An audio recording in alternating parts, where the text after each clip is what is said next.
Muchos creen que sentirse atraído por el misterio, la parapsicología o los fenómenos paranormales es una mera cuestión de interés temático, algo así como un hobby al que se entrega una minoría de personas un tanto excéntricas. Pero la verdad es muy distinta. Los fenómenos anómalos han dejado huellas tangibles en instituciones públicas, en investigaciones oficiales e incluso en decisiones de seguridad nacional, influyendo en cuerpos policiales, jueces, servicios de inteligencia, gobiernos y otras figuras de poder. Se trata de una faceta poco conocida del misterio y que abarca operaciones encubiertas en extrañas sectas, satanistas al servicio de la inteligencia, psíquicos colaborando con los cuerpos de seguridad o casos de espionaje e interpelaciones parlamentarias vinculadas a los ovnis. Parece ficción, parece Expediente X, pero es la realidad. Una realidad que ha sido tenazmente investigada por nuestro siguiente invitado. Él es Manuel Carballal, criminólogo, investigador y autor, entre otras obras, de La vida secreta de Carlos Castaneda, Epifanías OVNI y la más reciente, Clasificación confidencial, los nuevos expedientes secretos del CNI, la Policía, Casa Real y el Ejército sobre fenómenos anómalos. Manu, buenas noches, bienvenido, ¿qué tal? Hola, ¿qué tal? Siento un pequeño déjà vu, como si ya hubiese pasado por esto. Perdón. ¿Será un fenómeno paranormal? Debe ser eso, no, quizá coincidimos en una vida anterior. Como sabes que yo soy viajero en el tiempo, soy un crononauta, Es verdad. pues claro, a veces me pasa esto con cierta frecuencia. Bueno, Manu, como digo, tú has investigado estos temas, esta relación entre los fenómenos paranormales y las instituciones públicas o las figuras de poder desde hace tiempo. ¿Qué hay de cierto y qué hay de mito en este interés que pueden despertar a estas instituciones estos temas? Y sobre todo, ¿por qué? Has dicho una cosa súper importante, que esto no es un tema de frikis, sino que tiene una ramificación. Bueno, yo entiendo que el profano pueda pensar que, bueno, esto son tonterías de unos cuantos marginales, pero lo que llamamos las anomalías, el mundo de lo paranormal, de las cosas extrañas, forma parte de la cultura, de la sociedad y del mundo en el que vivimos desde siempre. De hecho, las grandes preguntas existenciales de la historia de la humanidad en todos los tiempos y en todas las culturas es quiénes somos, de dónde venimos y a dónde vamos. Eso lo compartimos todos los seres humanos. Y el 90% o más del 90% de los seres humanos que compartimos este planeta azul creemos o creen en algo sobrenatural, porque la inmensa mayoría pertenece a una religión, sean hinduistas, budistas, musulmanes, cristianos. Los agnósticos o los ateos son o somos una minoría, los incrédulos. Todo el mundo cree en algo. Pero yo en este trabajo lo que quería era tomar el pulso de los 4 grandes poderes del Estado. Yo no uso bibliografía, no uso fuentes abiertas, no uso Google ni la Wikipedia. Yo me limito a hablar de lo que yo he investigado. Entonces estoy circunscrito a mis recursos, que son España, fundamentalmente. Es verdad que he viajado mucho, que la verdad es que he dado la vuelta al mundo, pero para este estudio en concreto me refiero a los 4 grandes poderes del Estado español, que son los servicios secretos, los servicios de inteligencia, actualmente el Centro Nacional de Inteligencia. En segundo lugar, la Casa Real, donde mora el jefe del Estado español, que es el rey Felipe VI, y luego los ministerios de Justicia y de Defensa. El Ministerio de Justicia, porque engloba a todas las fuerzas y cuerpos de seguridad del Estado, que son todas las policías, Policía Nacional, policías autonómicas, Guardia Civil, Policía Local, Mossos d'Esquadra, Ertzaintza, Policía Foral de Navarra. Todas las policías se han visto implicadas en casos relacionados con estos temas. Y en cuarto lugar, el Ministerio de Defensa, que es el que aglutina las 3 armas, la Armada, el Ejército de Tierra y el Ejército del Aire, con sus respectivos servicios de inteligencia. CIFAS o el MOA, etcétera, ¿no? Todos se han visto involucrados en cuestiones. Mira, ¿quieres que te cuente una cosa que me acaba de llegar ahora mismo? Que yo creo que es un ejemplo muy chulo. A ver. Mira, me acaban de contestar hace un momento, me acaban de mandar un email de la productora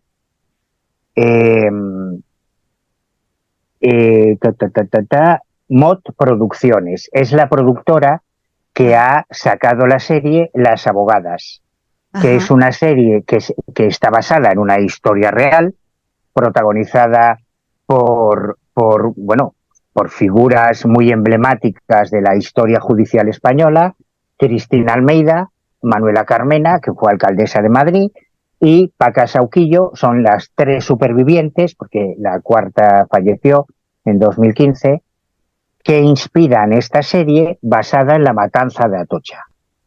Ajá. Claro, yo veo la cara que pones, dirás, bueno, a este ya se le fue la pinza, porque coño me habla de la matanza de Atocha si estamos hablando de un libro de ovnis o de cosas paranormales, porque en ese libro hay un capítulo en el que yo afronto este tema, que me parece un ejemplo muy, muy interesante, porque uno de los tres pistoleros de la matanza de Atocha, que en el año 77 ejecutaron a una serie de abogados laboralistas de izquierdas, tres miembros de la extrema derecha,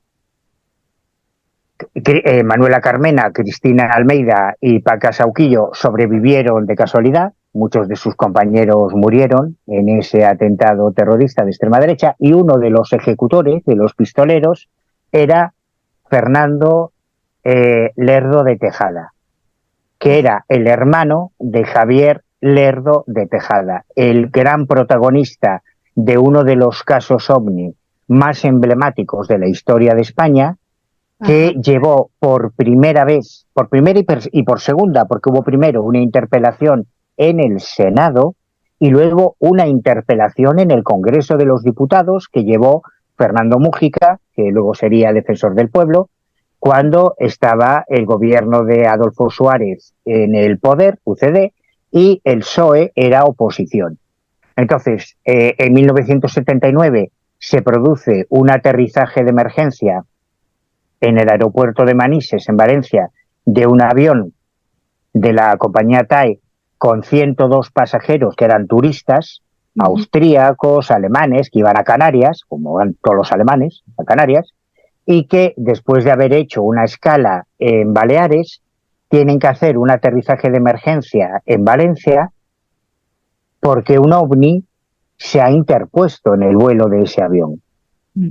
Y tienen que aterrizar. Claro, eso es un follón del copón, porque hay que avisar a las embajadas, hay que buscarles hotel, bueno, es un Cristo tremendo, ¿no? Sí, claro. Se hace un par de interpelaciones, primero una en el Senado por parte de un senador de Canarias, y luego por parte de un diputado del Partido Socialista ya en el Congreso, porque además tiene que salir un interceptor en Scramble, un caza de combate, para intentar interceptar ese objeto que ha entrado en el espacio aéreo español.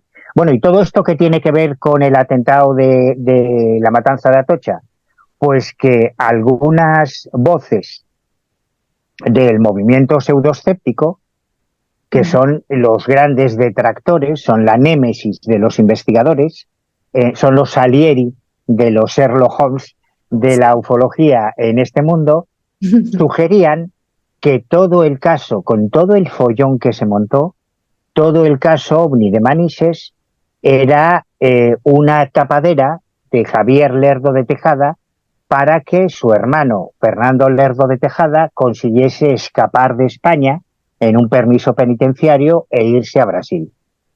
No me voy a enrollar más, toda esta historia está desarrollada en el libro, porque yo estuve siguiendo el tema, yo tuve la oportunidad de hablar, me escribió la madre de los dos, del terrorista y del piloto de Manises, la carta está reproducida en el libro. Bueno, hay mucha información y es un tema que se zanja con esta investigación, con clasificación confidencial, se zanja esa posibilidad, ¿no? Pero fíjate, en un caso OVNI nos encontramos interpelaciones en el Senado, interpelaciones en el Congreso de los Diputados, un caso de terrorismo, un asesinato múltiple de políticos en la época tardofranquista, bueno, ya en la transición.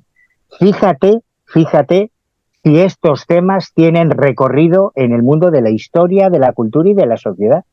Y acabo de escribí a la productora porque se recrea la escena de esa matanza y aparecen los 3 pistoleros que ejecutan la matanza de los abogados, pero el tercero, el que está inspirado en Fernando Lerro de Tejada, no está identificado, o yo no lo encontré en los títulos de crédito, entonces por eso he recurrido directamente a la productora, ¿no? Para que me lo identificase. O sea, que esto está vivo, que constantemente hay ramificaciones de esto que llamamos el mundo del misterio, de las anomalías, que forman parte de nuestra vida diaria, hasta de las series que vemos en Netflix, porque esta es de Netflix. Sí, en sí, desde concreto. luego. Uh-huh. Así los principales, no sé si decir motivos que relacionan los fenómenos anómalos con este tipo de instituciones, ¿no? Y tal, serían por un lado la seguridad nacional, luego el tema de crímenes que tienen elementos esotéricos, por así decirlo, que es un tema que tú has investigado mucho. Y luego también está el tema de la manipulación de líderes políticos y otras figuras de poder para influir o para obtener información, incluso para hacer chantajes, ¿no? Quizás serían como las grandes áreas en cuanto a esta relación que tienen esto. También por una cuestión en el tema de la seguridad nacional, de que quizá hay un potencial elemento que desestabilice políticamente o socialmente, como puede ser una secta que vaya creciendo mucho, ¿no? No, a ver, es que no hay un límite, o sea, el mundo de las anomalías, o esto que llamamos el mundo del misterio, el mundo de las cosas raras, forma parte de la sociedad, igual que Internet. Internet forma parte de la sociedad. Entonces, ¿qué le interesa de Internet al CNI, a la Casa Real, al Ministerio de Justicia, al Ministerio de Interior? Todo, todo. A unos les interesa por la ciberdelincuencia, por todas las estafas de las que podemos ser víctimas los ciudadanos, a otros les interesa porque a través de Internet se pueden hacer campañas de intoxicación o de presión política o de propaganda o campañas geoestratégicas o geopolíticas para favorecer una determinada... O sea, es que no hay un límite. En el caso de estos temas, que es quizá lo más desconocido, porque no hay muchos investigadores que se hayan adentrado en esta dimensión del mundo del misterio, es un poco insólita. Por un lado tienes todo lo que tiene que ver con lo que Antonio Viqueira Hinojosa llamaba la criminalidad esotérica. O sea, todas las policías se enfrentan constantemente con situaciones que en muchas ocasiones les superan y a veces con desenlaces terroríficos. Yo, de hecho, comento algunos casos verdaderamente aterradores, desde policías que se han infiltrado en sectas y han terminado suicidándose y matando a su propia hija, porque les ha superado totalmente, bueno, porque no están preparados para cuando un policía va a la academia de policía, en Ávila si es Policía Nacional, en Baeza o en Úbeda si es Guardia Civil, en Sabadell si son los Mossos de Escuadra, pues claro, le preparan para las situaciones cotidianas. Ajá. Pero cuando estás ejerciendo tu vida profesional en la calle, te vas a encontrar con un montón de situaciones que no son cotidianas. Y el mundo de las anomalías y de las creencias y del misterio puede ser una de esas situaciones que te superen y te desborden. En el caso de los servicios de inteligencia, yo diferenciaría mucho lo que puede ser, por ejemplo, el mundo de los ovnis, que son técnicamente intrusiones en el espacio aéreo español, es decir, dentro de nuestras fronteras aeronáuticas, por objetos, fenómenos o tráficos no identificados. Y claro, al ciudadano, ni el Ejército del Aire ni los servicios de inteligencia le pueden decir, coño, pues no sabemos de qué va esto. Estoy pagando mis impuestos para que tú protejas mis fronteras, no solo de los negritos que saltan la valla en Ceuta, sino también las fronteras aeronáuticas y náuticas y marítimas. Si aquí están entrando cosas raras que no sabemos lo que son, a mí me da igual que sean globos espía marroquíes o que sean drones norteamericanos, o que sean misiles portugueses o franceses, como ha ocurrido muchas veces, y tú no me estás protegiendo. ¿Para qué coño te pago mis impuestos? Claro. Tú tienes que responder, es tu trabajo, para eso cobras, ¿no? Ujú. Entonces, ahí hay toda una dimensión muy poco conocida y muy poco tratada del fenómeno ovni. Otra es el uso con fines de inteligencia de las creencias, de las supersticiones y de las sectas, que esto también lo hemos hecho. Lo hemos hecho los españoles y lo han hecho todos los servicios de inteligencia. Entonces, es un universo tan amplio y tan virgen, tan desconocido, porque es tan difícil de investigar, que está todo por hacer. Esto es solo la segunda aproximación que yo hago. Hace 23 años ya publiqué la primera aproximación y esta es la segunda. Los expedientes secretos, ¿no? Está descatalogado por eso, ¿no? Ese primer libro, Manu. Sí, sí, sí, yo he visto por ahí psicópatas que lo venden por 500 euros, que es una burrada, hay que estar zumbado, pero porque, claro, es una edición limitada que se hizo en su día con la Editorial Planeta en el año 2001 y Sí. era mi primer acercamiento al mundo de los servicios de inteligencia. De hecho, el título completo es Los expedientes secretos, el CSIC, el control de las creencias y los fenómenos inexplicables, que es bastante sugerente, ¿eh? Como título, yo creo que no está mal, bastante sugerente. Desde luego. Y en estos 23 años yo he seguido investigando. Yo no hago otra cosa que investigar, es que no sé hacer otra cosa. Ya te digo que me acaban de contestar los de la productora de las abogadas hace 10 minutos. Y en estos 23 años he podido completar historias que yo adelantaba en los expedientes secretos y luego han aparecido 1 millón de historias nuevas, claro. Claro. Una cosa, Manu, respecto a esto que decías de agentes de la policía que en un momento dado se ven en una situación determinada y se quiebran, con los años, con el paso del tiempo, ¿no se va adquiriendo mayor conciencia de la necesidad de buscar perfiles psicológicos un tanto específicos para según qué tareas? No, porque a ti y a mí estos temas nos apasionan y nos motivan y nos ocupan y nos parecen súper importantes. De hecho, a mí no hay nada que me parezca más importante que estos temas. Yo soy un tío rarito, a mí no me gusta el fútbol, no me gusta el cine, no me gusta la música, no me gusta ni el sexo, no me gustan las series, no me gusta la política, no me interesa Gran Hermano, me da igual quién gane la liga, me la pela quién gane las elecciones, me da igual. A mí me interesan solo estos temas, pero reconozco que soy rarito, que no es lo habitual. Para la gente habitual hay otras prioridades. Entonces, para las fuerzas y cuerpos de seguridad del Estado, que a lo mejor, pues no sé, pongamos una vez al mes o una vez cada 2 o 3 meses, hablo de todas las fuerzas y cuerpos de seguridad del Estado, se encuentran con que alguien llama al 091 o al 092 o a la comandancia de la Guardia Civil o a los Mossos de Escuadra porque una familia denuncia que tiene un poltergeist en su casa. Esto ocurre y ocurre mucho más de lo que pensamos, pero no es una prioridad cuando tienes problemas mucho más graves como el terrorismo islamista o como el narcotráfico o como la violación de manadas o como la violencia de género. O sea, hay otros temas más urgentes para las policías que meterse en sectas o investigar estas cosas. Forma parte de su trabajo. Es una de las áreas que tarde o temprano a todo funcionario le va a tocar, le guste o no, Sí, pero no, no es la prioridad. sí, pero yo lo decía más en el sentido de que ya no en relación a estos temas, Manu, sino, por ejemplo, gente que le toca investigar temas relacionados con la pornografía infantil. Yo entiendo que no puedes poner a según qué perfil psicológico porque no tienes no sé lo que se necesita para poder afrontar eso y alguien lo tiene que hacer, ¿no? Pero que haya una mayor cultura de la necesidad de ciertos perfiles psicológicos para según qué tareas, porque si no pasa lo que pasa, que uno se acaba suicidando, no sé cómo decirte.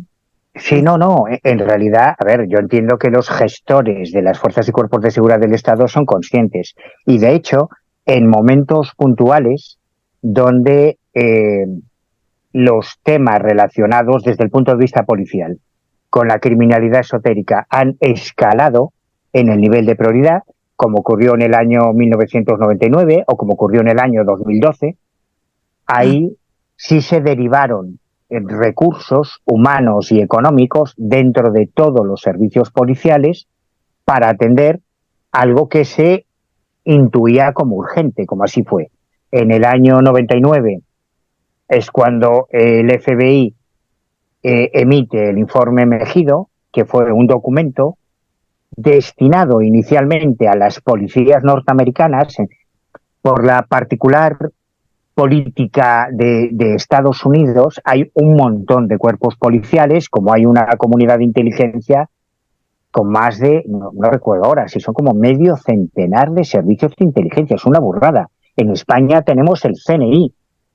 En otros lugares, en Inglaterra, por ejemplo, tienen el MI5 y el MI6, que es inteligencia interior y inteligencia exterior. En España está todo centralizado, pero en Estados Unidos es una locura. Hay 50.000 agencias que no se hablan entre ellas, y a nivel policial es mucho peor, porque cada estado tiene sus policías locales, nacionales, regionales, comarcales, barriales, bueno, una locura. Entonces, lo que hizo el FBI en el año 99 fue, en ese informe, advertir que ante la llegada del cambio de milenio se presuponía, sus analistas, haciendo prospectiva, que es como se llama esto que hacen ellos, su forma de precognición, la prospectiva, intuían que podían multiplicarse los casos de crímenes rituales y de suicidios colectivos, como así ocurrió ante el cambio de milenio. En el año 2012, que es un tema que yo investigué muchísimo y le dedico una parte muy larga en uno de mis cuadernos de campo, en el cuaderno de campo 8, extraterrestres en la antigüedad o no, ocurrió lo mismo con la supuesta profecía maya. Se anunció un fin del mundo, hasta Hollywood hizo películas, grandes producciones, ya llegaba el fin del mundo en el 2012 y de nuevo volvieron a producirse suicidios colectivos, crímenes rituales, una cosa terrible, ¿no? Entonces, a raíz del informe Mejido del FBI, que iba destinado a las policías norteamericanas, claro, todas las policías anglófonas imitan lo que hacen los yanquis. Por ejemplo, en el Reino Unido, Scotland Yard inmediatamente creó un grupo dedicado a la criminalidad esotérica relacionada con sectas, en base al informe Mejido, y al rebufo de lo que hicieron los británicos y los americanos en todo el mundo, incluyendo España, tanto en Policía Nacional como en Guardia Civil, se crearon unos grupos especializados dentro de los servicios de información o de la Brigada de Información, con unos superordenadores, se crearon unas super bases de datos, sobre todo en Guardia Civil, pero también en Policía Nacional, y nos contactaron a investigadores civiles, como fue mi caso, para pedirnos que colaborásemos en casos concretos, casos tremendos, algunos supermediáticos. A mí me llamaron de Guardia Civil, de Mossos de Escuadra, de Policía Nacional, de un montón de servicios para colaborar en casos puntuales, porque estaban más perdidos que Spiderman en un descampado. O sea, cuando tú ves los informes, que yo lo reproduzco ahora, porque lo bueno que tiene clasificación confidencial es que lo que yo cuente no importa nada. Ahí están los documentos, todos los documentos oficiales. Y claro, también hay que verlo con cierta comprensión, porque no son especialistas en anomalías. Entonces, cuando tú ves que, por ejemplo, la división de información de los Mossos de Escuadra confundía a Sixto Paz con Billy Meyer o con Eugenio Siragusa o con los humitas, bueno, pues es normal, porque ellos sabían que eran chalaos que hablaban de marcianos y todos son igual, ¿no? Bueno, no todos son igual. En una investigación criminológica es bueno saber quién es quién y quién dice qué. Para eso estamos nosotros, los investigadores civiles. Pero sí es cierto que hubo en ese momento en concreto, sí se le dio prioridad al tema, pero claro, si luego llegan los atentados del 11 de septiembre o del 7J o del 11M, pues ya hay otras prioridades. Luego llega todo lo que tiene que ver con el diseño de nuevas drogas, lo que tiene que ver con los cocineros de coca, con químicos que trabajan para los cárteles del narcotráfico, que diseñan sustancias que todavía no están tipificadas como delictivas. Ahí la prioridad se le da a la química, y son los químicos los que tienen que aportar, ¿no? Si luego llega todo el tema relacionado con la ciberdelincuencia, joder, ahí lo importante son los informáticos, no los ufólogos. Entonces, cada momento de la historia tiene sus prioridades criminológicas. Sí, sí, claro, al final los recursos son limitados, ¿no? Claro, claro. Manu, ¿qué riesgos se corren cuando uno se mete en estos fregados como investigador?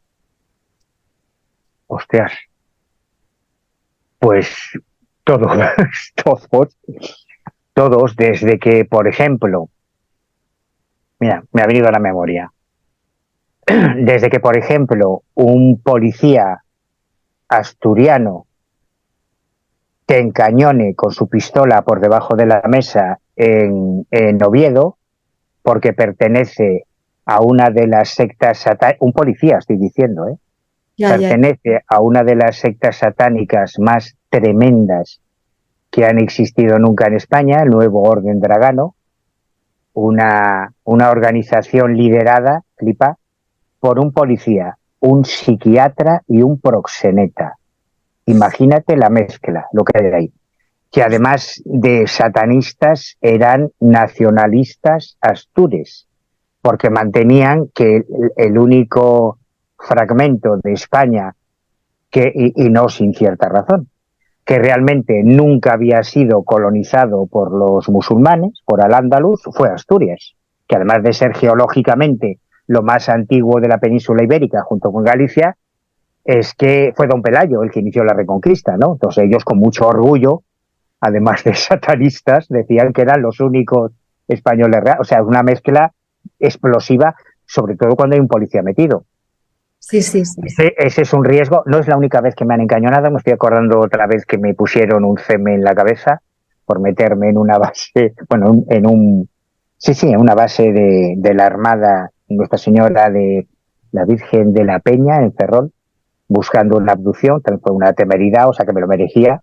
Pero claro, puede ser que al chaval que está haciendo la mili se ponga nerviosa, pero el gatillito huele en la cabeza, o sea, eso es un riesgo empírico, ¿no? Objetivo. Sí, Pero sí. luego riesgos más habituales, sobre todo la incomprensión y la intolerancia, ¿no? Porque cuando pretendes mantener la independencia, recibes hostias de derecha e izquierda, de todos lados, de los creyentes, de los pseudoescépticos, de los que, de todos, te caen hostias por todos los lados. Hostias que se pueden limitar a campañas de difamación. Justo ahora estoy muy entretenido con la última, de hace unas horas. Pueden ser campañas de difamación o puedes llegar a un juicio. O sea, pueden demandarte, puedes tener que ir a juicio. Yo he tenido que ir a juicio por lo menos en media docena de ocasiones por las cosas que publico. Nunca he perdido, siempre he ganado, porque solo publico lo que puedo demostrar, y creo que clasificación confidencial es un buen ejemplo, porque da igual lo que yo diga, mi relato no tiene ningún interés, lo importante son los documentos oficiales que hay ahí. Así que ahí no puedes perder, pero es un coñazo, porque claro, cuando te demandan tienes que tener procurador, abogado, tienes que ir a juicio, citar testigos. Mira, hablando de otra serie, justo ahora está en Netflix la serie sobre Anabel Segura, Sí. aquella chica que terrible, 900 días sin Anabel, se llama, que cualquiera. Mira, otro buen ejemplo. Este es uno de las páginas más ingratas de la historia criminal española, caso terrible, el de Anabel. Yo lo seguí muchísimo, es un caso fascinante y fue la primera vez que me llevaron a juicio. Yo la primera vez que fui a juicio fue por el caso de Anabel Segura, porque yo publiqué que en el caso de Anabel Segura lo que hizo más daño a la familia fueron los videntes, porque normalmente en cualquier caso mediático, y esto es algo con lo que tiene que bregar la policía también, las fuerzas del cuerpo del Estado, los videntes caen como buitres a la carroña cuando hay un caso mediático, para ver si sacan partido, ¿no? Si pueden sacar pasta de la familia diciendo que ellos saben el paradero. En el caso de Anabel Segura fueron más de 1.000 videntes los que se pusieron en contacto con los padres de Anabel hasta destrozarlo, diciendo que sabían el paradero. Yo en su día Qué bestia. Estuve siguiendo muy de cerca este caso porque hubo una historia muy chula, vinieron 4 videntes desde Estados Unidos que pertenecían al programa de visión remota de la CIA. Lo cuento muy rápido porque es una historia muy larga. La tía de Anabel Segura había sido novieta de joven, había tenido un rollete con José Antonio Campoy, que era el director de la revista Más allá de la ciencia. Y cuando Anabel desaparece, durante casi 900 días, José Antonio Campoy decide pagar de su bolsillo a 4 supuestos detectives psíquicos de prestigio que se trajo desde Estados Unidos porque habían pertenecido a un programa que hizo la CIA en su día para desarrollar en agentes de la CIA la visión remota, o sea, supuestas capacidades psíquicas. Entonces, él decía, coño, si son de la CIA, pues eran serios, ¿no? Y pagó todo de su bolsillo, les pagó el viaje a los 4, una de ellas, por cierto, era psiquiatra, uno era un general de las Fuerzas Armadas norteamericanas, y la verdad es que de los 1000 videntes que participaron, yo tengo el informe completo, que está publicado en los expedientes secretos, son los únicos que acertaron, porque fueron los únicos que desde el principio dijeron, she is dead, ella está muerta.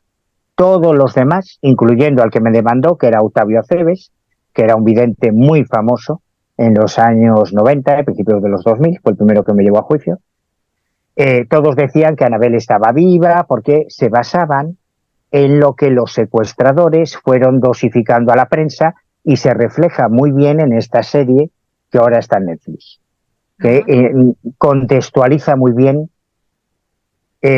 todo el desarrollo de este caso. Los únicos que no se vieron influenciados porque no vivían en España, porque no eran españoles y porque no sabían nada de lo que salía en los medios, fueron los americanos, que dijeron lo que era más lógico. Joder, si llevamos 900 días sin una prueba de vida, pues esta tía tiene que estar muerta. Lógico. Pero ¿qué quiero decir? En este caso en concreto, ya me callo, No, no, no. yo estuve en el grupo que llevaba el tema. Bueno, de hecho, el gran protagonista de la serie de Netflix es el inspector Jaime Barrado, que es con quien yo estuve en su despacho, en su día, cuando estuve investigando el caso de Anabel, y cuando Octavio Aceves me demanda, yo tuve que citar como testigo al pobre Jaime Barrado, que se cagaba a mis muelas porque tuvo que ir al juzgado a declarar, ¿no? Lo que dice Carvallal es verdad, pues yo hablé con él y lo que dice es cierto, y el Octavio Aceves es un sinvergüenza que no dio pie con bola y ya está.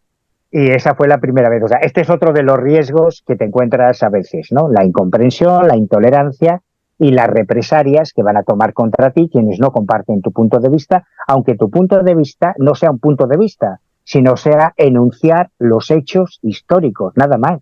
Yo no tengo un punto de vista, yo te estoy enunciando lo que ocurrió en cada uno de estos casos. No tomo partido, yo no hago opinión, yo te doy los hechos.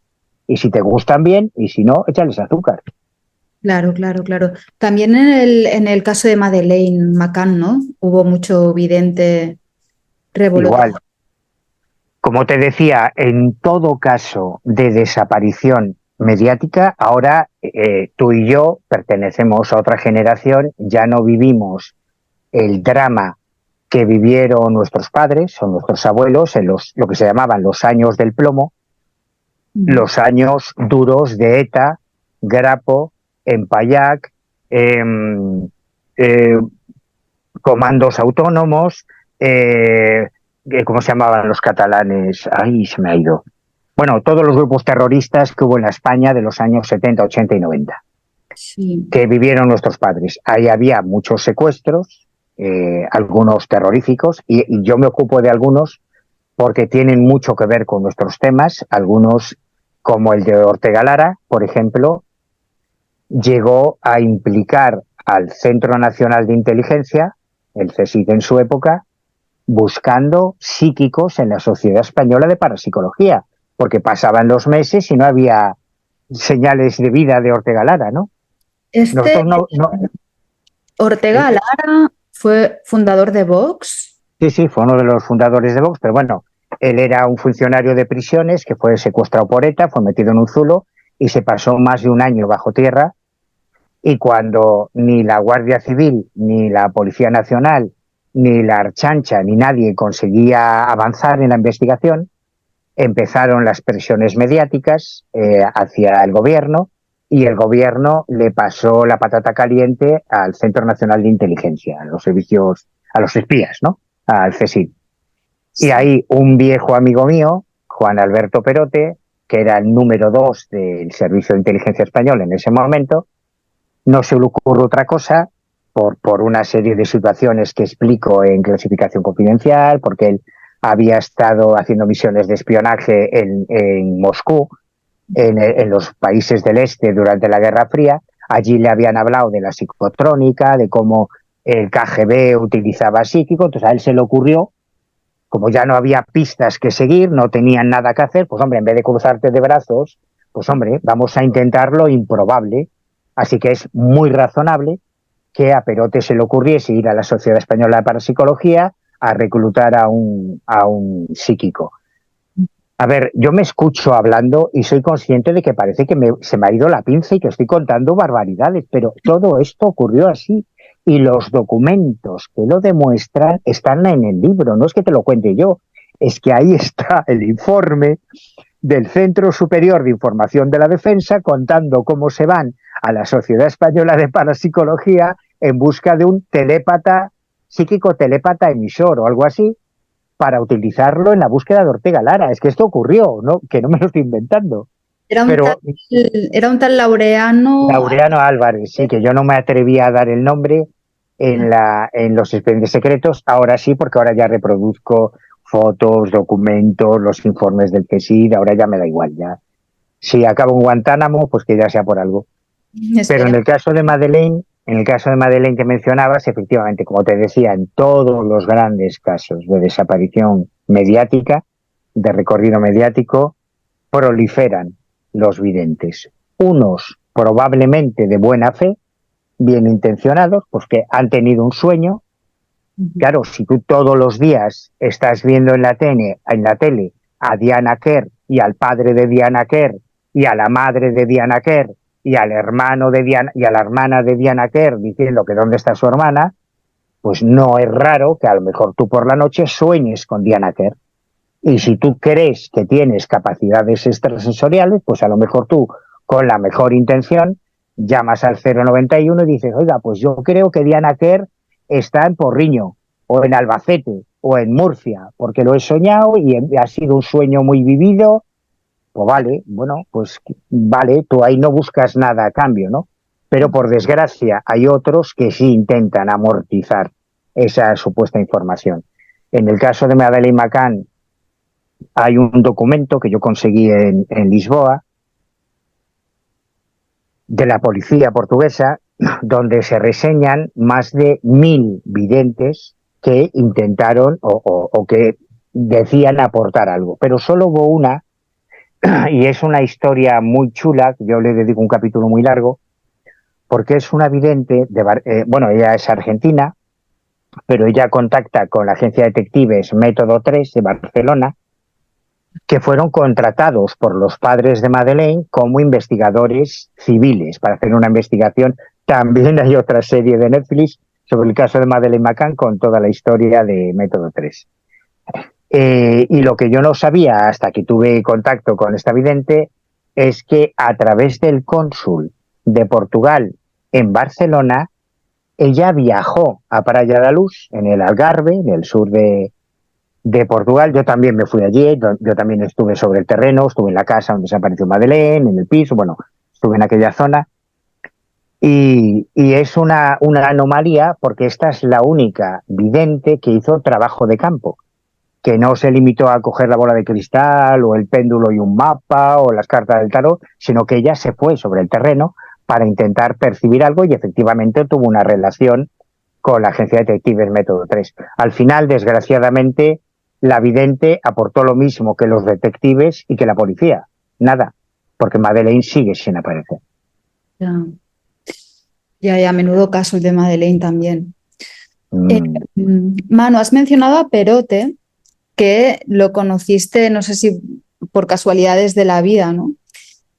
Cuéntanos cómo lo conociste y cuál fue vuestra relación, si es que le consultabas de forma más o menos frecuente acerca de algunos casos. ¿Cómo fue vuestra relación, Manu? Bueno, fue y quiero decir que es, porque yo, vamos, espero que continúe Claro. eh, todavía un tiempo, porque Perote es una gran fuente de consulta. Juan Vale. Alberto Perote Pellón se hizo muy famoso a principios de los 90 porque era portada de todos los periódicos y revistas. De hecho, yo dedico una página entera a recoger portadas de diarios y de revistas de la época con la foto y el titular sobre Perote. Habría informativos en el telediario, o sea, el telediario se abría con informaciones sobre Juan Alberto Perote, porque era el jefe de la AOME. La AOME era la agrupación operativa de misiones especiales, digamos que eran los James Bond de nuestro espionaje. De los 3.000 y pico trabajadores del Centro Nacional de Inteligencia, la inmensa mayoría son analistas, son teóricos, son gente que está en un ordenador, o son gente que se dedica a temas de fontanería, de albañilería, temas muy específicos, pero hay un grupito muy pequeño, probablemente sobre un 10%, que son los agentes operativos, que son los James Bond, los 007, los que se cuelan en una embajada para colocar un micrófono dentro de una pared. Bueno, pues el jefe de todos era Juan Alberto Perote. Ajá. O sea, un tipo que si fuera americano ya habrían hecho una serie, también en Netflix, sobre Perote. Y este tío, cuando se fue del CSIC, se llevó un archivo de microfichas, de documentos y grabaciones, algunos de los cuales yo reproduzco ahora.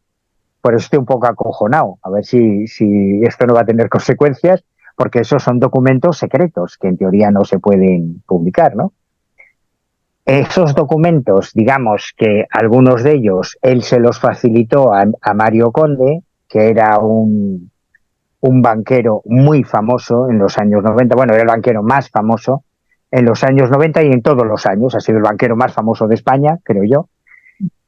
Un tipo que hizo una gran fortuna y que cometió el error de querer meterse además en política, y ahí es donde termina defenestrado, y en venganza, con la documentación que le había facilitado Perote, empieza un chantaje al rey de España, al rey emérito, don Juan Carlos I, consigue cargarse el gobierno socialista de Felipe González. Bueno, fue una locura. O sea, estamos hablando de personajes de primera línea en la historia de España. ¿Y cómo conozco yo a un tío, o sea, como un tío, un pringao, un pagafantas, un estudiante pacura como yo, de Betanzos, de un pueblecito de La Coruña, termina sentado en el salón de la casa de Juan Alberto Perón? Pues porque a finales de los 90, investigando un caso OVNI, otra vez volvemos a ver esa vinculación, nada escapa al mundo del misterio, investigando un aterrizaje, un supuesto aterrizaje de un supuesto ovni en las afueras de Simancas, en la provincia de Valladolid. Allí encuesto a una pareja, que eran los testigos, Antón García Naya y Carmen Pellón de León. Y Carmen, que era la principal protagonista del avistamiento, en un momento determinado, después de encuestar el caso, me dice, pues es que a mi primo le encantan estas cosas. Y me lo dice así bajito, como si fuera un secreto. No, a mi primo le encanta, ¿no? Claro, yo flipaba. ¿Y tu primo? ¿Quién es tu primo? Sí, hombre, mi primo, ya sabes. Mi primo. No sé quién es tu primo. ¿Quién es tu primo? El de Zumosol. No conozco a ningún primo. ¿Quién es tu primo? Sí, hombre, sí. El que sale en los telediarios. Pues será Joaquín Prat, que está en todos los telediarios. ¿Quién es tu primo? No, mi primo. El de los papeles del CSIC. Claro, yo hasta ese momento no había tenido ni el más mínimo interés por el mundo de los servicios de inteligencia. Ajá. Cuando veo quién es su primo, claro, ella se llama Carmen Pellón de León y su primo se llama Juan Alberto Perote Pellón. Entonces, claro, cuando me dice que su primo es el que está en todos los telediarios y que le encantan estos temas, pues hice lo mismo que harías tú, saltarle a la yugular y decir, oye, a mí me tienes que presentar a tu primo. Y así es como después de mucho insistir, consigo que Carmen me acompañe a Madrid para presentarnos literalmente, o sea, para tomar al asalto la casa de Perote, de su primo, llamando al timbre, ding dong. Qué bueno, man. Y cuando Perote llega a su casa un día, porque cuando llegamos estaba su mujer, que claro, ve a Carmen y nos invita a entrar, nos da un café, unas pastas, y cuando Perote llega a su casa, pues me encuentra a mí sentado ahí en su sofá en el salón de su casa, y supongo que le hice gracia, que me vio muy inofensivo, yo creo que esta es la clave, porque a mí no me interesaba el rey de España, no me interesaba Mario Conde, no me interesaba Felipe González, no me interesaba la política. Yo le preguntaba por los ovnis y por la parapsicología.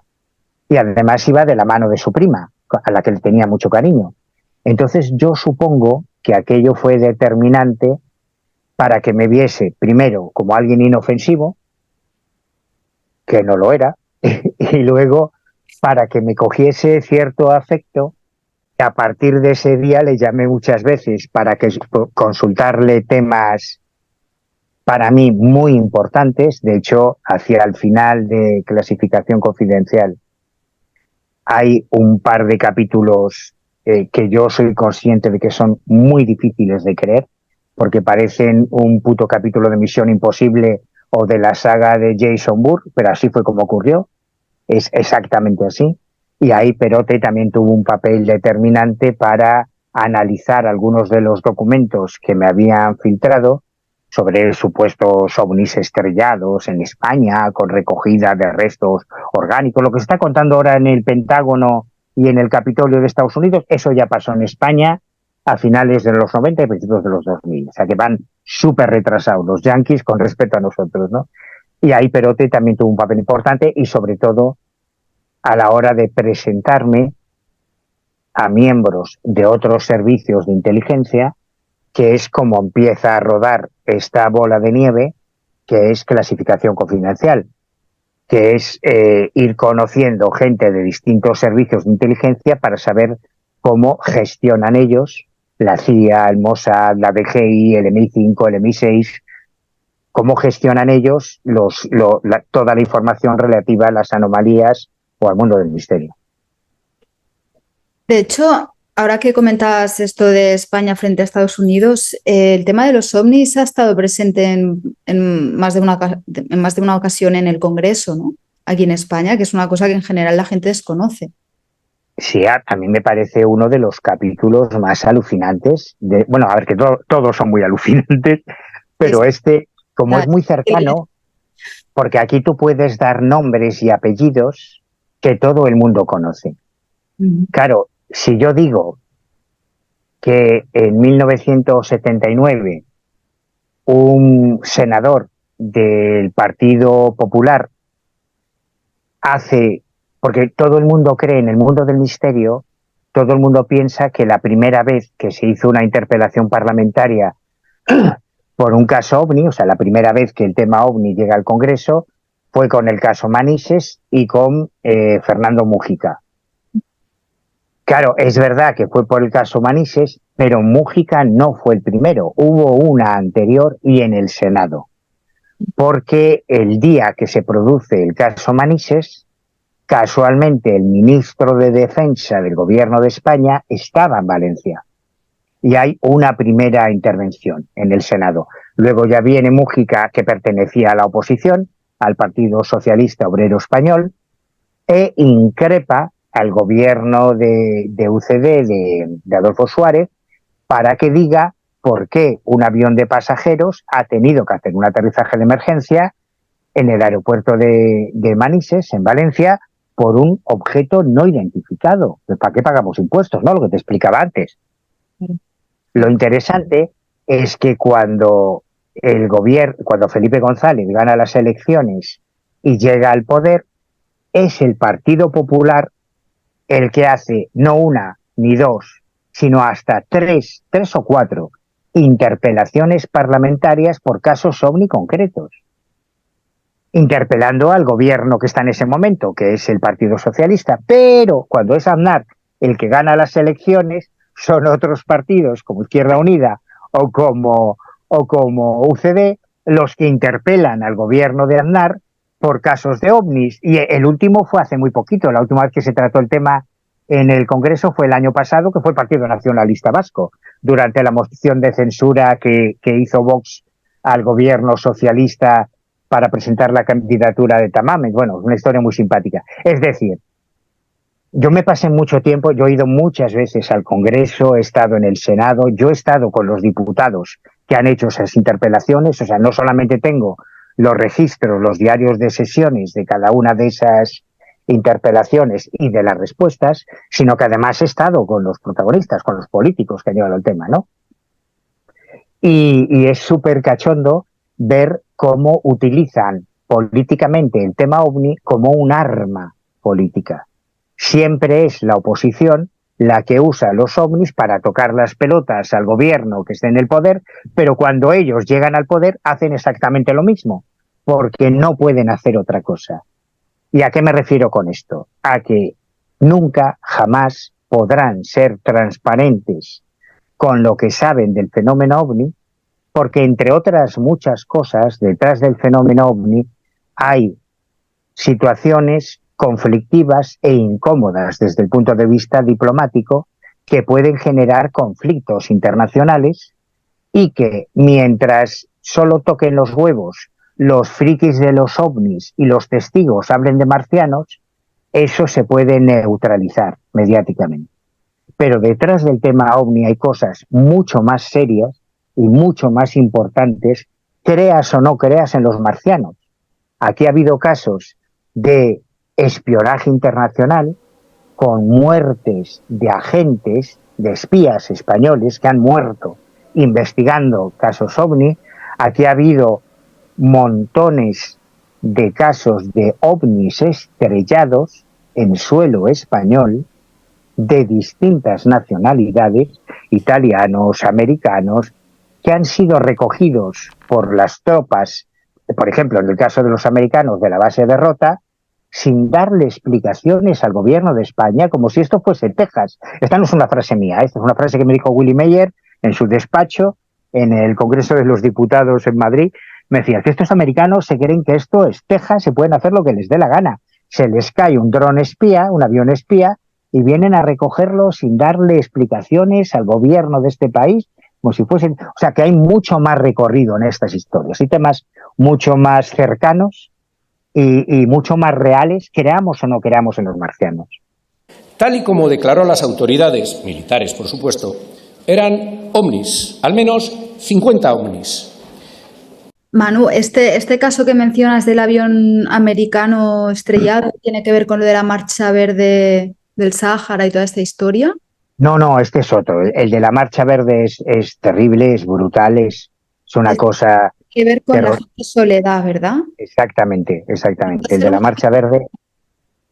¿Nos das algo de este caso? Porque es muy bestia este. Es muy bestia, es una de las historias más heavy que yo me he encontrado. Sí. Yo tuve la suerte de conocer y además tener una gran relación y muchísimo cariño a Dominique Pastor Petit. Pastor Petit, si cualquiera de tus oyentes mete en Google Pastor Petit espionaje, Pastor Petit es el mayor espiólogo de la historia de España, es un gran experto en el mundo de la inteligencia, fue una de las fuentes a las que yo acudí cuando estaba empezando a investigar todo esto. Y me acogió con muchísimo cariño, siempre me trató muy bien, me puso en contacto con gente de diferentes servicios y él tiene más de medio centenar de libros publicados sobre la historia del espionaje y tiene uno en concreto, además de dirigir la mayor enciclopedia de los servicios secretos que se ha hecho en español, son 8 tomos, es una maravilla, una joya.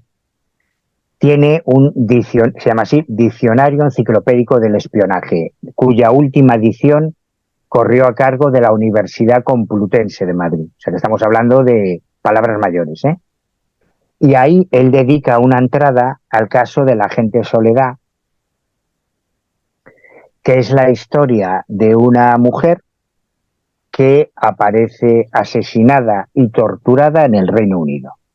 repente aparece el cadáver de una mujer sin identificar, una mujer joven, con señales de haber sido sometida a tortura y probablemente a abusos sexuales. Aparece con una bolsa de plástico en la cabeza, con un cable atado al cuello, pero no se conoce su identidad.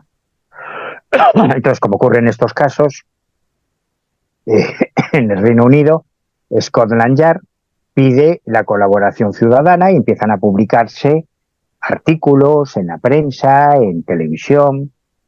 Incluso se contrata a unos técnicos para reconstruir lo que podría haber sido el rostro de esta desconocida, de esta mujer que aparece asesinada. La verdad, yo reproduzco las fotos de esa reconstrucción y bueno, y del cadáver y de todo, y no sé qué da más miedo, si el cadáver o la reconstrucción que hicieron los expertos, porque, joder, Sí. la debieron hacer con plastilina, no sé, una cosa terrible, da más miedo casi la reconstrucción que el propio cadáver. Claro.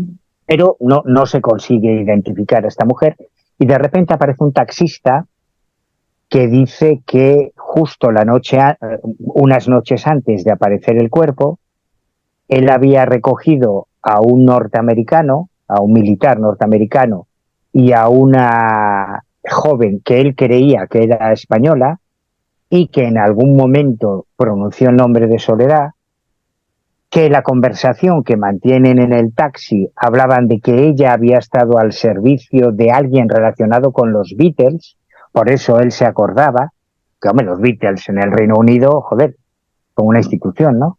Claro. Y bueno, comenta eso que se queda ahí. Al final la policía descubre que efectivamente hubo una joven española que se llamaba Soledad, de ahí viene el nombre, que había estado trabajando para un representante de los Beatles.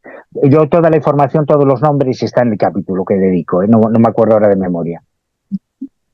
Y bueno, mientras esto ocurre en el Reino Unido, en España, el diario 16 recibe unas comunicaciones de una fuente que se identifica como agente del SECET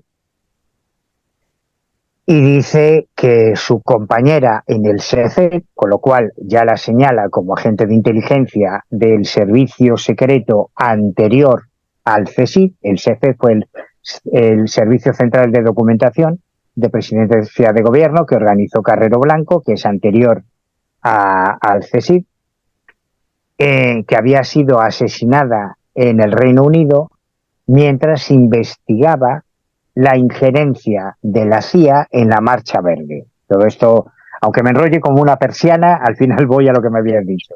Está bien. Y a mí me llega otra fuente, además de Pastor Petit, que me dice que toda la historia de Soledad surge de un caso OVNI, técnicamente es un caso OVNI, porque es la detección de un tráfico no identificado en los radares de la base aérea de Gando, en Las Palmas de Gran Canaria.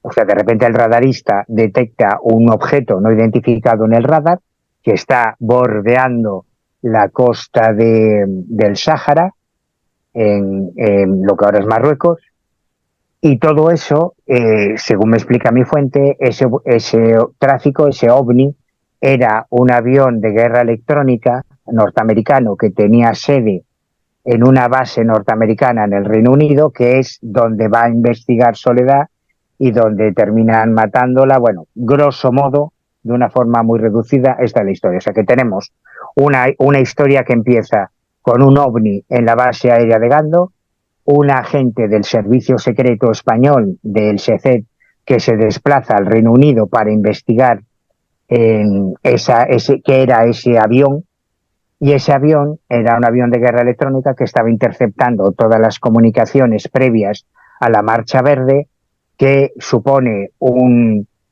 paradigma en la historia geopolítica del norte de África, porque es el momento en que Marruecos entra en las fronteras de lo que era el Sáhara español, abandonamos a los saharauis, Marruecos toma posesión de lo que era el Sáhara español, y eso marca un antes y un después en la historia del norte de África. Qué historias, Manu.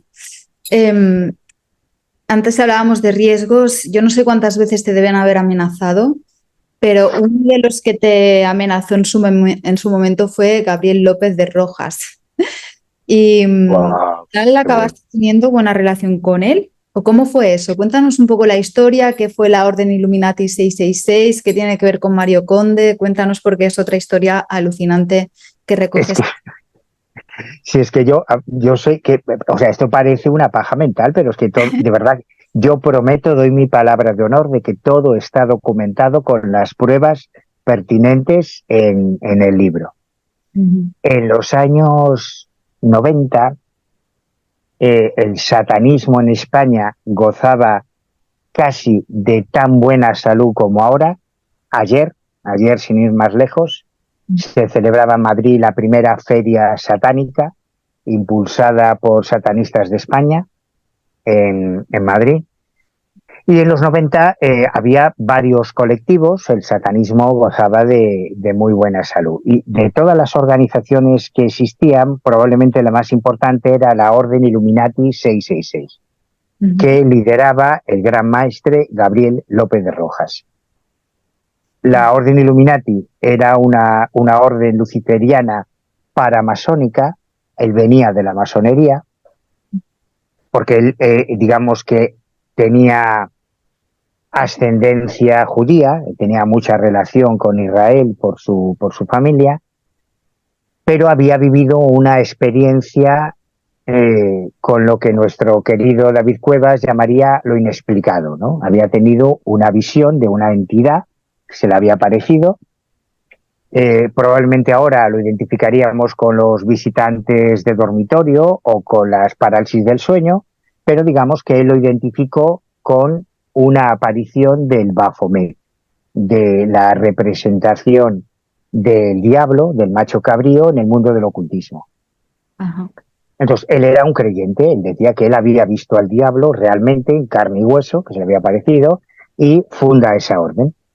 Ujú. Y como era un tío, además de ser muy guapo y muy atractivo, era un tiparrón de casi 2 metros de altura, atlético, que hablaba muy bien, pues tuvo mucho recorrido mediático, y aparecía en los medios de comunicación, publicó un montón de libros con grandes editoriales, tenía su propia revista en España. Esto no lo sabe mucha gente, en España han existido varias revistas satánicas para satanistas. Y Baphomet. una de ellas, Baphomet, era la que editaba la Orden Illuminati, que Ujú. publicaron, yo creo que tengo todos los números, yo tengo 10 o 12, o sea que por lo menos se publicaron 10 o 12 números, que me consta porque los tengo, ¿no? Y aparecen también las fotos en el libro. Y llegó a tener, que es una anomalía, porque el satanismo es un sistema de creencias muy marginal, para gente muy zumbada. Para mí están pirados todos los satanistas, ¿no? No me los tomo demasiado en serio. Pero suelen ser grupos muy pequeños, de muy pocos miembros, pero la Orden Illuminati llegó a tener más de 200 afiliados. Es una burrada para Sí, una secta satánica española, es una barbaridad. sí, sí, sí. Y yo empecé con muy mal pie con él, porque yo en aquel momento iba para cura, todos los satanistas eran mis enemigos naturales. Ujú. Y yo era su enemigo natural. Yo reproduzco en este libro anónimos que me enviaba Gabriel López de Rojas, que luego ya dejaron de ser anónimos, claro, cuando me dijo que había sido él, cuando yo todavía vivía con mis padres, y que me causaron muchos problemas con mis padres, claro, porque mi madre, la pobre, ya no sabía qué hacer conmigo. Decía, pero deja ya estas mierdas de meterte en líos, porque me escribían a Manuel Carballal el monaguillo fascista, porque yo estaba estudiando teología, para cura, me llamaba monaguillo fascista. Entonces, empezamos con muy mal pie. Lo que pasa Ya. es que yo publico en 1990 mi primer libro, que es un libro sobre satanismo. El primer libro que se escribió en España sobre satanismo fue El síndrome del maligno, que yo escribo con Gabriel Carrión. Ujú. Y como yo en todo lo que publicaba siempre fui muy respetuoso con mis fuentes, yo creo que finalmente Gabriel valoró eso y terminamos teniendo una relación cordial. Yo, además, le pedí entrevistarlo, al principio me mandaba la mierda, o lógicamente, pero yo insistía, yo no soy tan pesado como David Cuevas, pero bueno, hago lo que puedo y al final conseguí reunirme con él en varias ocasiones y supongo que le hice gracia, no sé. Imagino que también me vio inofensivo, al pagafantas aquel meapilas de Galicia, y la cosa llegó a tal extremo que cuando él comete el error de amenazar, como me amenazaba a mí, tú cometió el error de amenazar a personas menos tolerantes ahí en Barcelona, 4 de ellas pusieron denuncia. Y cuando 4 denuncias confluyen en un juzgado contra la misma persona, eso ya es imparable. Porque si yo te denuncio a ti, es tu palabra contra la mía. Pero si 4 personas te denuncian a ti por amenazas, claro, eso no hay juez que mire para otro lado. Entonces se admite a trámite y Gabriel tiene que ir a juicio. Y yo recuerdo, además, que cuando me dijo que ya era el juicio, me cogí un avión, me fui directamente a Barcelona y yo estuve en el juicio. Y de hecho, incluyo en clasificación confidencial alguna foto muy llamativa, porque en la misma foto están todos los actores de esta trama, ¿no? Los denunciantes y los denunciados. Gabriel es condenado, porque las pruebas eran irrefutables, y Gabriel López de Rojas se convierte en el primer líder de una secta satánica española que entra en prisión y tiene que cumplir condena en la prisión modelo de Barcelona. Y aquello para Gabriel fue terrible, porque una cosa es que tú vayas de malote, yo soy satánico, soy gran maestre de una orden satánica, y otra cosa es que te encierren en la modelo con terroristas, con violadores, con asesinos. Ahí se acabó la tontería. ¿Y qué se ha hecho de este chico, de Gabriel López? Pues Gabriel, cuando salió de prisión, me manda un paquete, me especifica que esa información solo me autoriza a publicarla en este libro, por eso he tardado tanto, porque yo no tenía autorización para publicarla en ningún otro libro mío, tenía que ser en la segunda parte de los expedientes secretos, y ahí me manda lo que él califica como su testamento. Ajá. Y donde me explica con todo lujo de detalles y sobre todo con los documentos que acreditan su versión, cómo aquellas historias que nos habían llegado por otras fuentes de que en 3 ocasiones el Centro Nacional de Inteligencia, en aquella época el CSIC, había intentado infiltrar agentes en la Orden Illuminati siguiendo la pista de Mario Conde,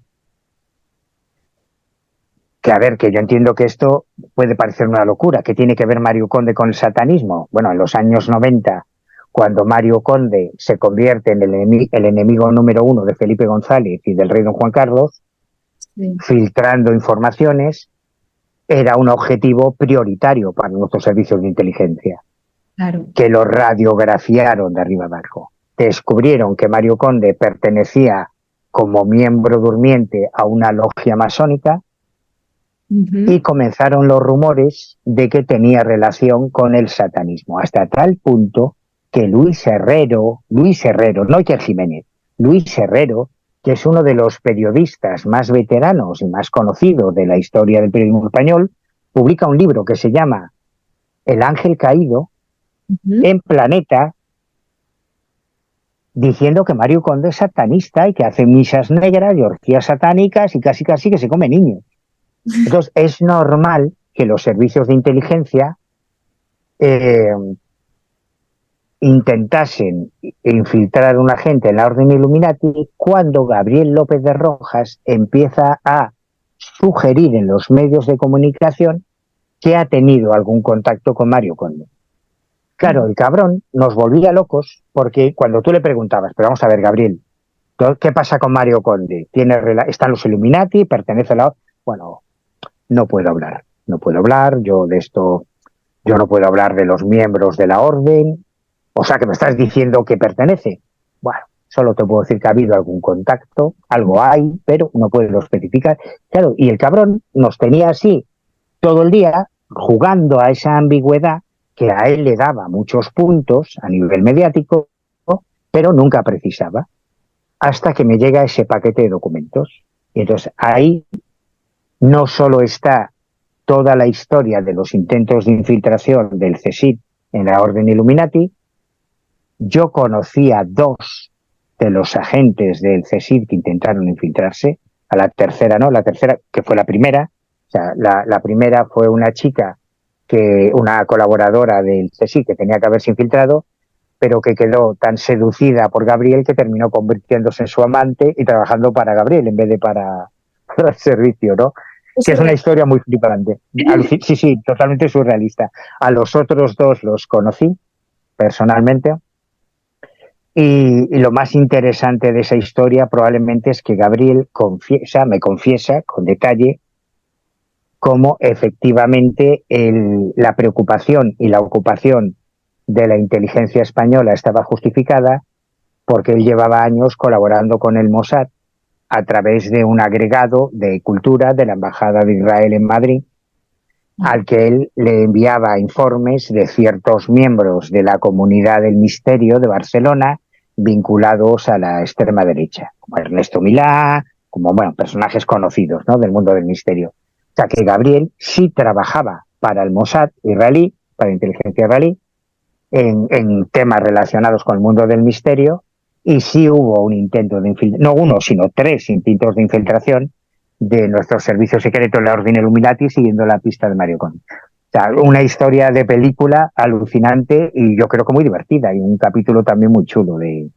este trabajo. Y desde luego es que todo el libro está repleto de casos que a cada cual más surrealista o más flipante.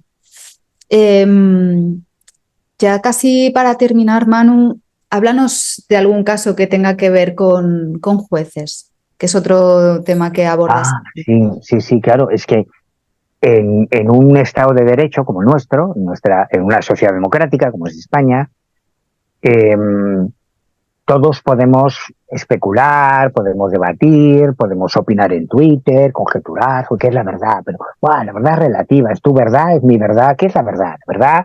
No, la verdad es la que es. La verdad es una, no hay más verdades. Si no quieres definirlo como la verdad porque puede ser un término más especulativo, sujeto a interpretaciones filosóficas o teológicas, hablemos de los hechos. Y desde el punto de vista de los hechos, de la realidad, del mundo en el que vivimos, la opinión que al final zanja todo debate es la de un juez. El Poder Judicial es el único que tiene la capacidad para dirimir qué es real y qué no lo es. Tú puedes ser un presunto delincuente, un presunto político corrupto, un presunto estafador, un presunto violador, hasta que viene un juez y dicta sentencia. Entonces se acabó el presunto. O eres o no eres. Y los jueces, en cualquier sociedad democrática, son los únicos que tienen el poder para definir qué es real o qué no es real. Tú puedes referirte a un político como presunto corrupto hasta que hay una sentencia. A partir de ahí quitas el presunto y ya es un corrupto, ¿no? O violador, o asesino, terrorista, lo que sea. Y es sorprendente la cantidad de ocasiones en que los jueces, el Poder Judicial, la magistratura y la judicatura se ha visto involucrado en casos que pertenecen al mundo del misterio, de los ovnis, de lo paranormal, que son absolutamente alucinantes porque estamos hablando o de sentencias judiciales o de expedientes judiciales, de investigaciones de juzgados de primera instancia, de casos absolutamente paranormales. Y me han parecido unos documentos tan valiosos, primero por ser una rareza en la historia judicial, que yo creo que cualquier abogado o cualquier interesado en la historia jurídica fliparía al ver estos documentos, porque son documentos en los que un juez está investigando, por ejemplo, una agresión de un ovni, o una casa encantada, o un crimen ritual, o un suicidio ritual. O sea, son casos alucinantes. La misma sentencia del proceso contra Gabriel López de Rojas es flipante. La sentencia que lo condena a entrar en la Modelo de Barcelona es alucinante porque en una sentencia hay lo que se llaman elementos probatorios, la justificación de esa sentencia, en la que el juez no solo dice, inocente, culpable, no, tiene que justificar, tiene que hacer unos argumentos de derecho para justificar ese veredicto, ¿no? Y esos documentos son auténticas maravillas, y algunos de los documentos de este trabajo de los que yo estoy más orgulloso, porque si yo cuento cómo conseguí esos documentos, no se lo cree nadie. O sea, que me río yo de Tom Cruise en Misión Imposible, un aficionado. El Ethan Hunt es un aficionado. El James Bond No es lo un conozco. aficionado. O sea, las burradas que yo he tenido que hacer para conseguir rescatar literalmente de los sótanos de los juzgados de Sevilla unas diligencias judiciales del juzgado de instrucción número 2 del magistrado Santos Bozal Gil por una agresión de un ovni, Qué bestia. no se lo cree nadie, pero es que el documento en sí es una joya, porque ves las carencias que tenemos los investigadores civiles, ¿no? Los aficionados. Porque claro, cuando un juez de instrucción investiga, tiene todos los recursos a su alcance. Investigue lo que investigue, da igual que sea un crimen, una violación, una desaparición o un avistamiento ovni, da igual. Porque un juez llama al hospital. O sea, esta historia en concreto, muy rápidamente, no es la única, ¿eh? Yo saco un par de casos, pero este en concreto empieza cuando un ciudadano español ingresa en el servicio de urgencias del Hospital San Lázaro de Sevilla con unas heridas, con unos hematomas, una conjuntivitis, porque dice que le ha agredido un ovni. A los médicos de urgencias les da igual que tú digas que ha sido un marciano o que ha sido una banda de delincuentes. Si hay una agresión, eso se tiene que notificar al juzgado. Es como cuando llega un padre con el niño y dice: es que se me ha caído de la bici. Ya, pero tu niño tiene el ojo hinchado. Esto se notifica por si ha habido un caso de violencia doméstica. O cuando llega una mujer con hematomas, no, es que me he caído en la ducha. Ya, sí, pero bueno, a ver si va a ser un caso de violencia de género. Esto hay que notificarlo. Y eso ya pasa, ahí está armado nuestro proceso judicial, unos mecanismos para que eso llegue al juzgado pertinente. En este caso, le llega al juez Santos Bozal Gil una supuesta agresión por un ovni, y él tiene que investigarla, es su deber, para eso cobra, como cualquier otro caso de agresión. Pero claro, este juez puede pedir los informes médicos que están incluidos en el sumario, puede puede llamar a declarar a la Guardia Civil del pueblo para ver si este tío tiene antecedentes por ebriedad o por alguna conducta desordenada. Claro, nosotros eso no podemos hacerlo. Yo no puedo ir a una casa cuartel y a decir: oiga, deme los expedientes que tengan aquí del testigo del avistamiento. ¿Pero tú quién eres, chaval? Vete a cagar. Claro, eso lo puede hacer un juez, ¿no? Bueno, claro, hablar con aeropuertos para ver si ha habido tráfico aéreo ese día en esa zona.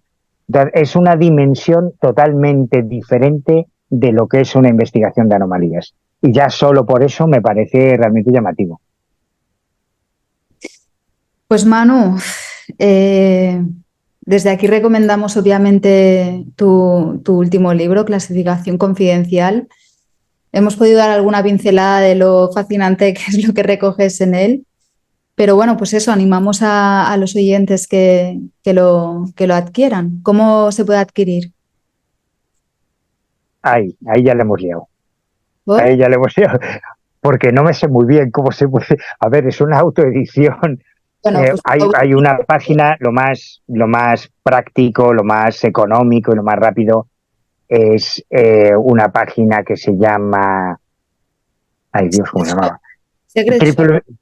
Bueno, sí, está la de Secret Shop, la tienda de secretshop.website, pero luego está la de, es que me lo ha hecho una amiga, editorialelojocrítico.com, todo junto, ahí se puede encontrar. También está en Amazon, está en todo colección, o sea, googleando un poco, el que tenga el mínimo interés lo va a encontrar sin problema.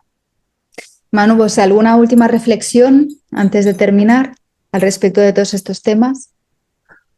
Hombre, pues ya viniéndome muy arriba, yo casi puedo garantizar que el lector, si no lo flipa con lo que va a leer, le devuelvo el dinero. Porque yo no sé si le va a gustar o no, porque a lo mejor no se va a encontrar lo que espera. Yo solo prometo que va a encontrarse los hechos, la realidad social, los informes, los documentos que dejan claro qué es lo que hay. Lo que hay a lo mejor no es lo que tú querrías que hubiese. Tú a lo mejor querrías que hubiese pues restos de marcianos estrellados, no en Roswell, pero bueno, en Albacete, con una autopsia que se hubiese hecho en un hospital. Eso no lo vas a encontrar porque eso no existe, no está detrás. A lo mejor no te vas a encontrar la evidencia empírica de espíritus del más allá, en el poltergeist de Vallecas, porque nunca hubo espíritus en el poltergeist de Vallecas. Hubo policías, pero hubo otras cosas. O sea, yo lo único que te puedo prometer son los hechos. Y luego ya tú gestiónalos como tú quieras. Pues aquí queda dicho, Manu. Muchísimas gracias y espero tenerte de vuelta pronto por aquí.